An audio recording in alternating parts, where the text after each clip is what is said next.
Or das because a gwini cór an gédal sias tó fircin óhas féin sias gur míle mágia sachtan fircin fótse dar a sivrúm hénis ref me fan céile. Agus gwym go gra agus banach na caintana megur siúlag I níháin an achtach I mórach. Is mór an áhas a féin siag agus ach gohair is mín le mawícas a gólda deirdre garfi a stúrahóri an hwíl as an gwyre féliv. Agus cymálda sin as a bheith pórteach san tógra a bhanig me fwy blé mar atá sé tófachtach an etic atá tófachtach dar síl iliog. It's a very great pleasure to be here this evening, Archbishop and late friends, to deliver the second annual Wheel Lecture. I have decided to call this lecture Being Realistic as to the Tasks of Achieving Change. The contribution of the Wheel to Irish society has been a valuable one, and it's very significant. Founded, indeed, on the vision and great compassion of such as the late Mary Redmond, and I know that Deirdre Garvey will speak about Mary in more detail later this evening, but before I address the main topic of my speech, may I take the opportunity to make my own tribute to Mary, who always gave so generously of her skills and professionalism in pursuit of a fairer and more equal society.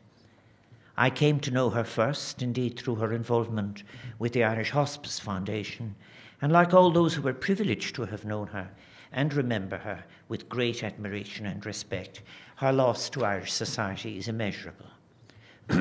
Mar a gúirt mé bhí os arm gur ghlach an hwíl páirt de Jones scribhéite ceúachtar an éireann, agus tá a har a bheith bhuiachtaíh asach na né mór héimi a deascró na trocha, People's Conversations a Heolach. Séad a heasta gona saránig lenar lau sibh ná.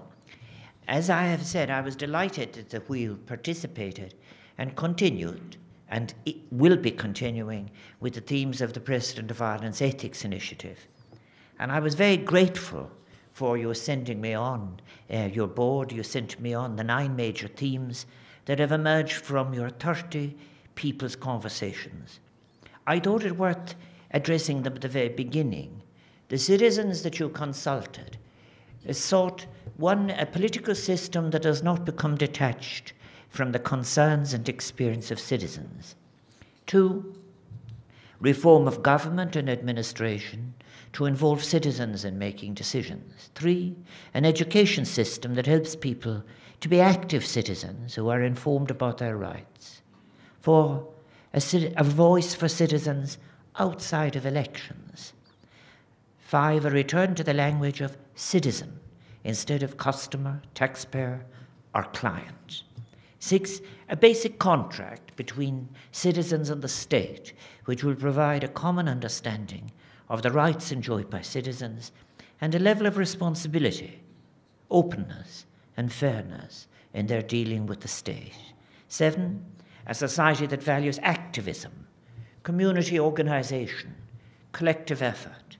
8, a model of citizenship in Ireland that takes into account our role as global citizens and provides opportunities to influence decisions taken at international level. 9, the opportunity for all people to be active citizens regardless of their status. Téimi dúchlánach it seo. Agus lecan siad amach clár aibre fiúntach le forbert agus dulin leiclis gan avras. These themes provide a great challenge and a most worthwhile agenda to pursue and develop. But I suggest it requires a real change in consciousness, a change in institutional thinking, and indeed, as I will emphasize, a new, contemporary, adequate form of literacy.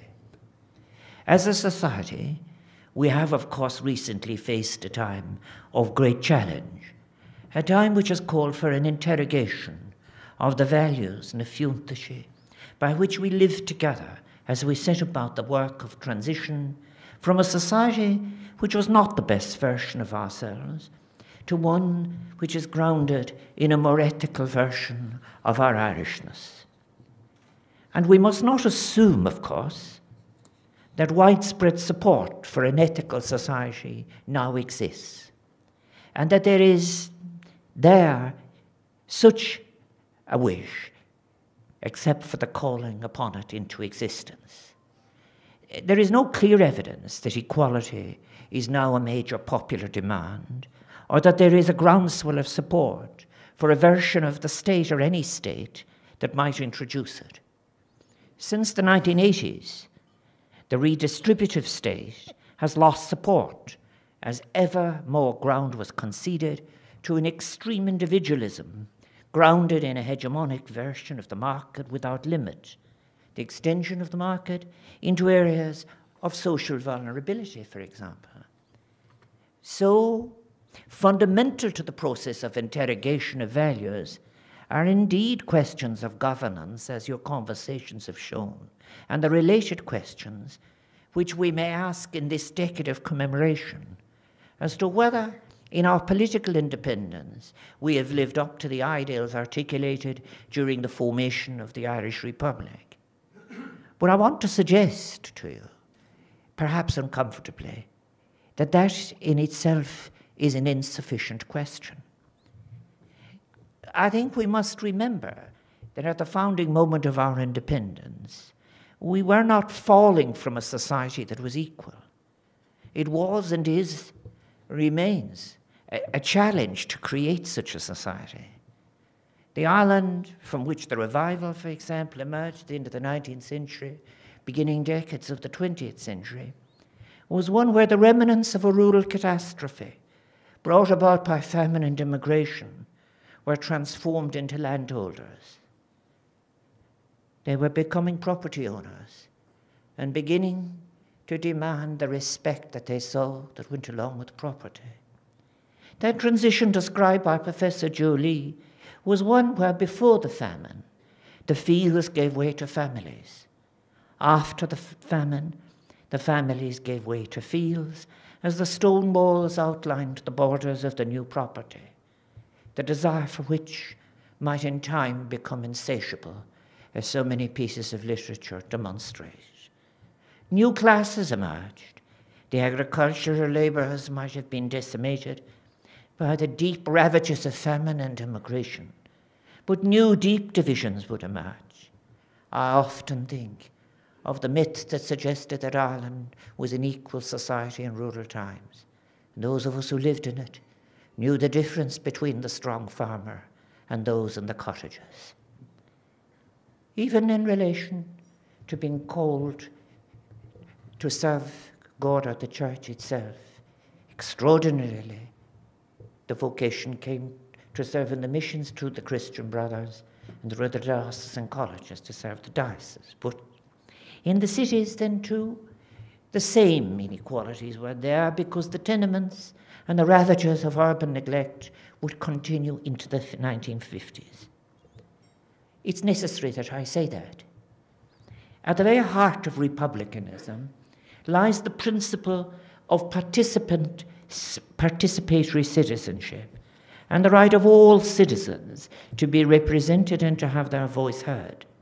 It's a concept based on an understanding of the state as a shared responsibility rather than an abstract entity.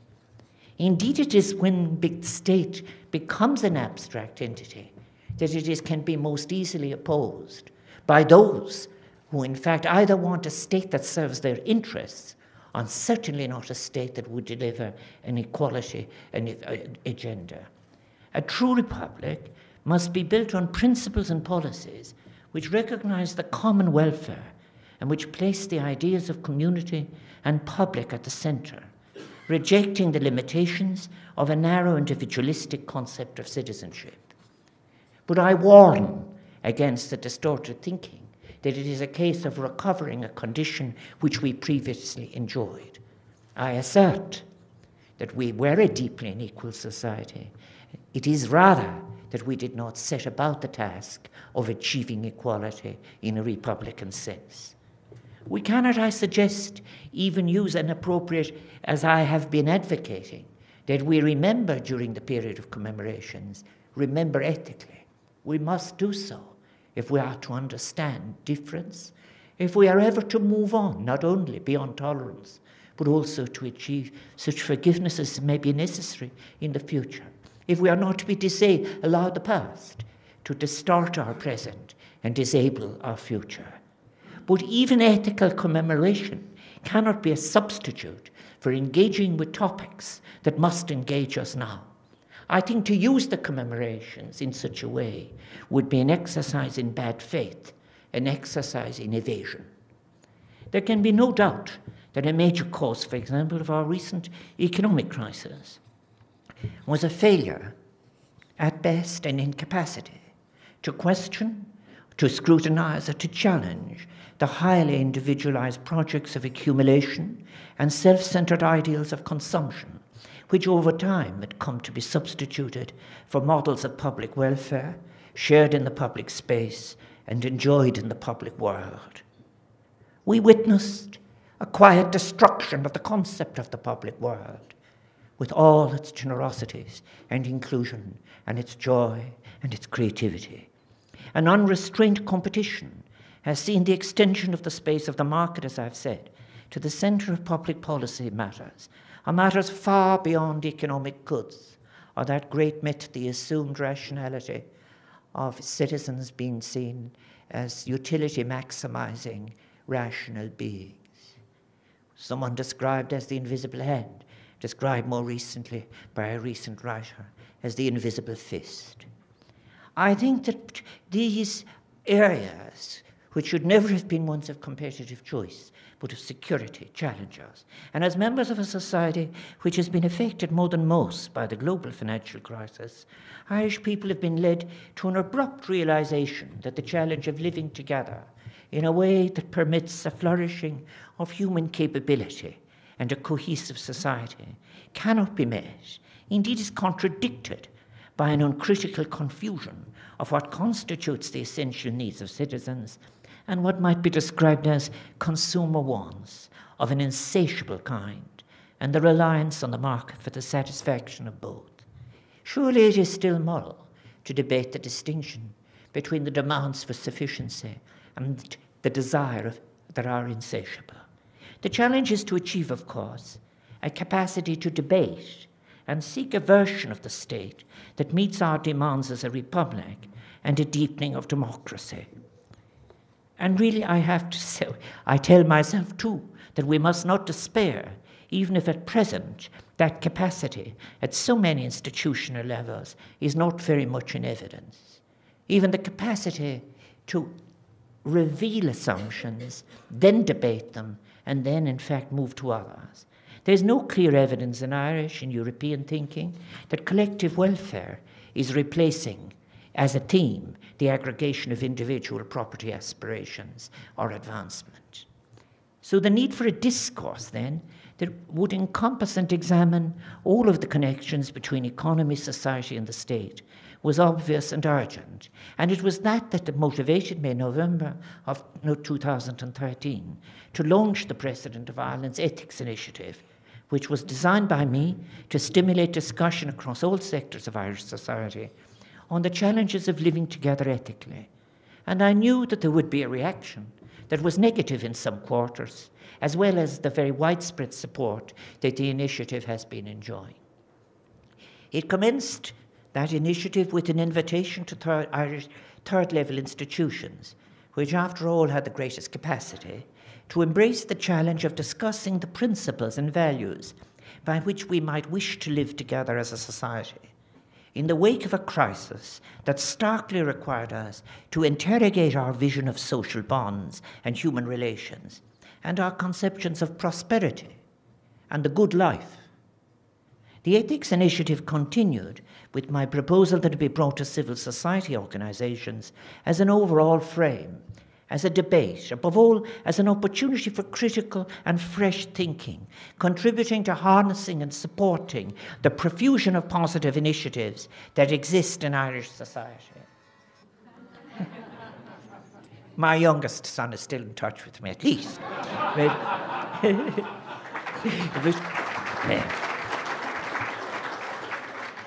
It was, is, and will be important for us all to realise the road that we share together. All of us, I felt, were, as it were, in pilgrimage, even if we were pilgrims with the diversity of circumstances and backgrounds and intentions.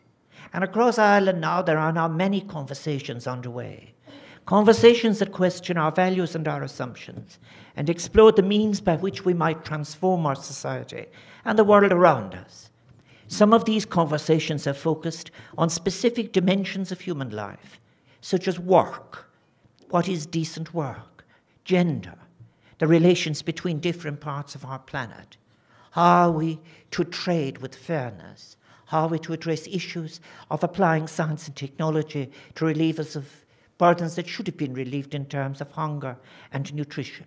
The conversation which was launched by the Wheel almost a year ago, the People's Conversation, has focused on many dimensions of that concept of citizenship. And I read the reports of the progress to date, and I see that the People's Conversation has developed into a kind of dynamic dialogue, engaging the imagination and the energy of citizens from across Ireland, people who come together to envision a new version of citizenship and to explore a new set of principles by which we might live ethically as a society. It is a discourse that has seized the opportunity to recognise the importance of each member of our community and of our own duty and responsibility too, to seek to play a role in the creation of a fair and equitable society, one in which all citizens have the opportunity, as Amartya Sen puts it, to flourish.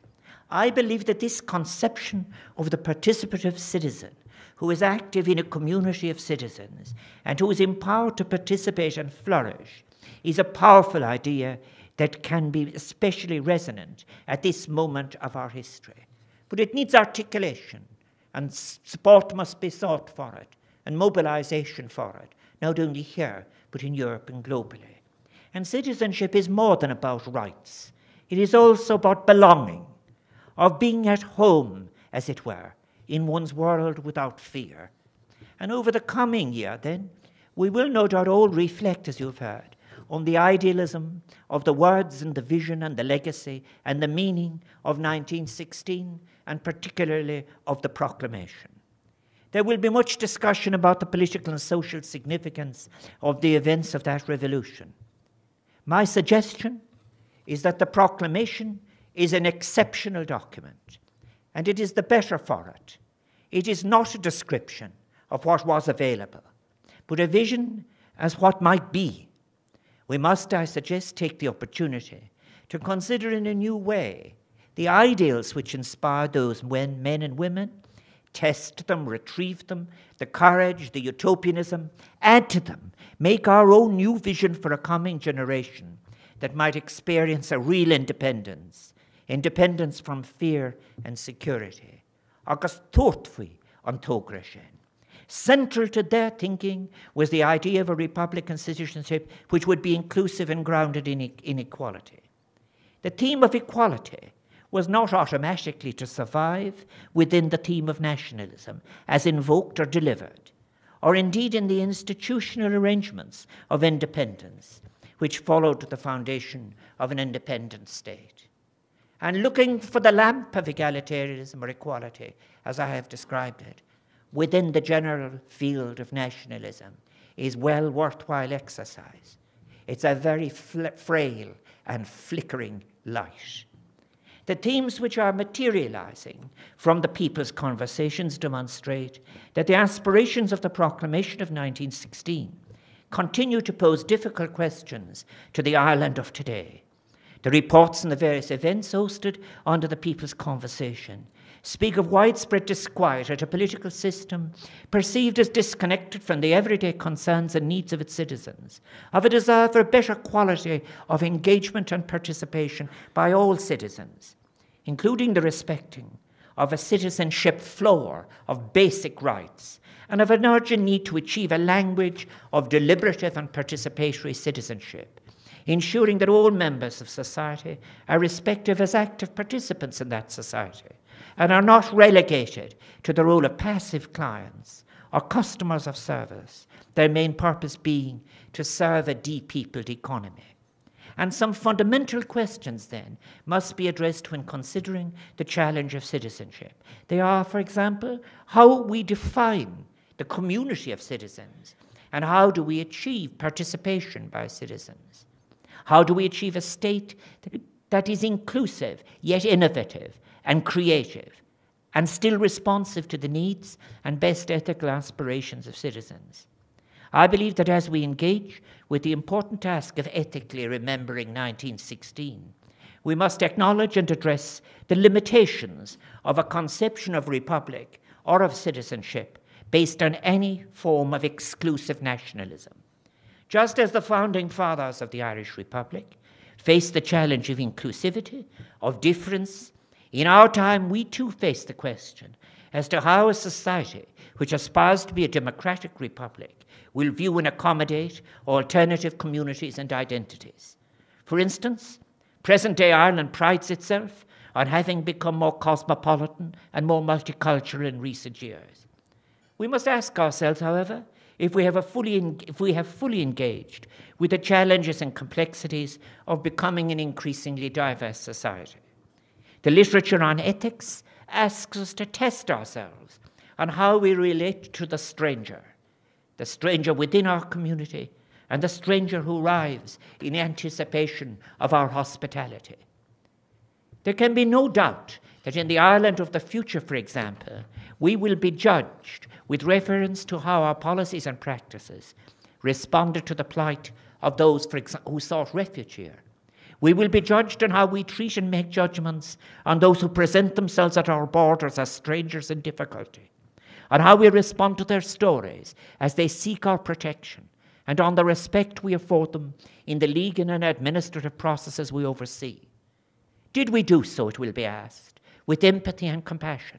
Did we offer such people justice as our obligation, quickly and without delay? While there are international obligations laid down in law regarding the protection of refugees, for example, different national cultures reveal their strengths and weaknesses in how these are interpreted, executed, delivered in practice. Beyond the minimum standards of international law, ethical societies cannot remain passive or unmoved when confronted with urgent human need and the plight of those fleeing conflict and oppression, as all of us in Europe are at the present moment. We do not need to be told that the exclusion from full participation in society and political community, however temporary it may be, is a profoundly debilitating experience and a rejection of the fundamental principles of democracy, not to speak of republicanism. German philosopher Hannah Arendt, whom I've often quoted in relation to the concept of forgiveness, in her text entitled We Refugees, powerfully described the fate of refugees as that of human beings who, unprotected by any specific political convention, suffer from the plight of being nothing but human beings. When Arendt pinpoints this in her text, she's referring to the deadlock arising from the entanglement between the rights of man, as they are called, and those of the citizen. In the nation-state system, the so-called inalienable rights of man cease to be protected as soon as they are decoupled from the rights of the citizens of a state, leading to this tragic paradox that the figure who should have embodied the rights of man par excellence, the refugee, and we are at this moment on our planet, in the era of the refugee, the largest number of people moved and being moved at any time in human history.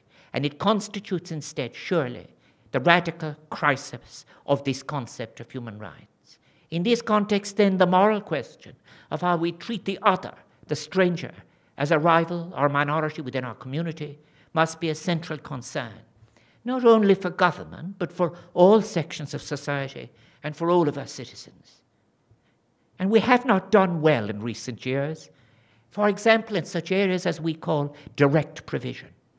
We have not allowed some fundamental discretions that are essential for dignity, particularly for women and for mothers in caring for their children.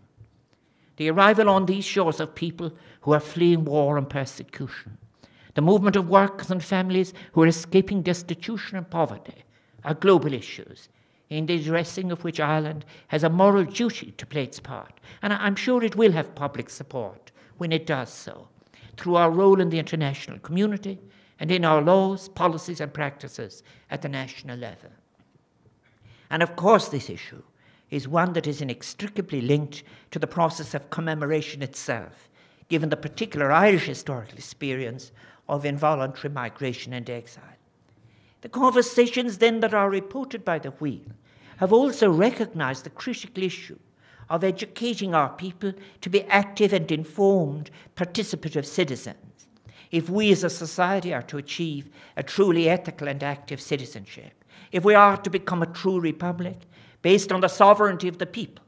It is vital that we ensure that members of our society are equipped with the skills to question and challenge decisions made by individuals and institutions in positions of power and authority, ensuring that such decisions are ethical, based on fairness, and not on any privilege derived from wealth. The challenge, which is both a global and a European one as well as an Irish one, is as to how we can live sustainably in a way that recognizes our interdependency on a fragile planet. We must also recognize that distributing income may not be achievable by existing forms of work as currently defined. The great challenge is not as to how we might all participate in infinite consumption, but as to how we might live together, free from fear, and how we might flourish. The issue is how to find income distributed, and it may well require the most fundamental revision of how we define work and how we recognize work and how we respond to work and how we construct our physical effort in time and space.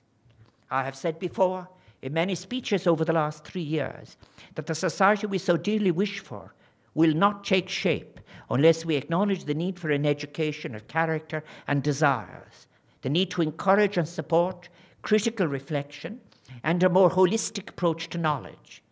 Specifically, there would surely be considerable merit, for example, in introducing the teaching of philosophy in our schools, which could facilitate the fostering of an ethical consciousness in our fellow citizens. There are many roots of ethical consciousness, and I respect them all.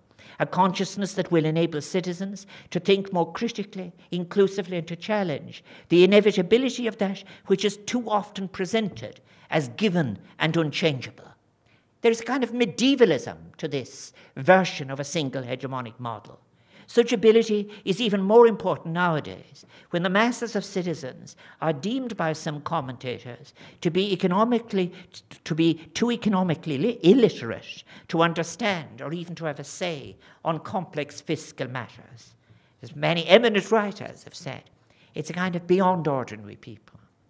Then, too, when an occasional speech of mine, I remember, has been described as from the high moral ground, I realize quite clearly that this is really a rejection of engagement in new thinking, perhaps cynical or lazy, but in reality a defense of a status quo that I suggest has simply, in its unquestioned form, delivered exclusion and misery too. And we are now moving, of course, towards a form of economic recovery within our accepted models of economy and society, one that is measured by a set of indicators whose usefulness is now being questioned in so many parts of the world. We remain challenged, however, by the social questions: how to build a society that is free from fear and that offers all citizens an opportunity to flourish, a recovery which will bring with it new challenges. It is critical that the recovery from what we have recently experienced does not become simply a resuscitation of that from which we collapsed with such disastrous consequences for citizens, a simple return to business as usual, as some may like us to do. The crisis we have recently experienced was not solely an economic one, but a social and cultural one which left us in no doubt that Ireland was in need of a more fundamental transformation. It is a transformation that must extend democracy, deepen democracy, initiate changes in our political structures, our institutions, our language, our way of dealing and talking to each other, and in our consciousness. And such a program requires intellectual work and moral courage. It needs a commitment to dialogical thought. The patience to listen to the assumptions and the views of the other is essential, and anger, while understandable, is insufficient. The version of Ireland which prevailed in our recent past must now be regarded as over, must be rejected as sufficient for the achieving of a real republic. And if we must remain alert to the dangers of returning to that inadequate and unworthy version of ourselves, we must set about, as those organizations affiliated to the wheel do, of envisaging the best of ourselves in conditions of purposeful achievement and all of the shared joy, personal and collective, that flows from it. What is crucial now is that we construct and support the intellectual space, the moral space, and the public space to produce the new ideas, new policies, new solutions required for the Republic of the future. And initiatives such as the People's Conversation, I thank them for it. They continue to play an increasingly vital role as we pursue together our advocacy in achieving an inclusive economy.